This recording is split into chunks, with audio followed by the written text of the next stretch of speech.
Hello বন্ধুরা, কেমন আছো? আশা করি খুব ভালো আছো। আমিও বেশ ভালো আছি। তো চলে এসেছি আজকে একটা আনবক্সিং ভিডিও করতে। তো ফার্স্টেই বলে রাখি, এই যে জিনিসগুলো আমি আনবক্সিং করব, এগুলো তোমরা পরে আমাকে অলরেডি অনেক ভিডিওতে দেখে ফেলেছো। নিয়ে নিয়েছি আমার অস্ত্র আনবক্সিং এর।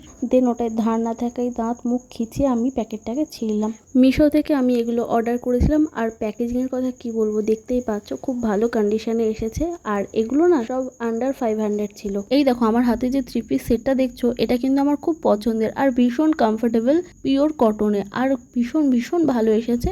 আমি তো বলবো এতদিনে আমার শপিং এর মধ্যে সব থেকে ভালো যদি কিছু থেকে থাকে সেটা হচ্ছে এই 3 পিস সেটটা। চলো এবার তাহলে তোমাদের সাথে শেয়ার করা যাক নেক্সট 3 পিস সেটটা। তো এই দেখো, এটার কালার এরকম এসেছে। তো যেমন দেখেছিলাম সেরকমই এসেছে, কিন্তু কাপড়টা পিওর কটন ছিল না, যার জন্য একটু অপছন্দ করেছিলাম। তাও মাকে বলেছিলাম তুমি কি নেবে, মা বললো না নেবো না। কারণ মাকে বলার কারণ হচ্ছে এটা একটু সাইজে বড় এসেছিল। যাই হোক, এটাও বেশ ভালোই এসেছে, কিন্তু যেহেতু বড় এসেছে আর মা নিল না, তাই ওটা রিটার্ন করেছিলাম। দেন এই যে একটা শর্ট কুর্তি, এটা কিন্তু জিন্সের সাথে পরতে বেশ ভালো লাগে। আমি কিন্তু এই ধরনের শর্ট কুর্তি পরতে বেশ ভালোই বাসি। এই ছিল আমার আনবক্সিং। তো এখানেই ভিডিওটা শেষ করছি। সবাই খুব ভালো থাকবে। রাধে রাধে।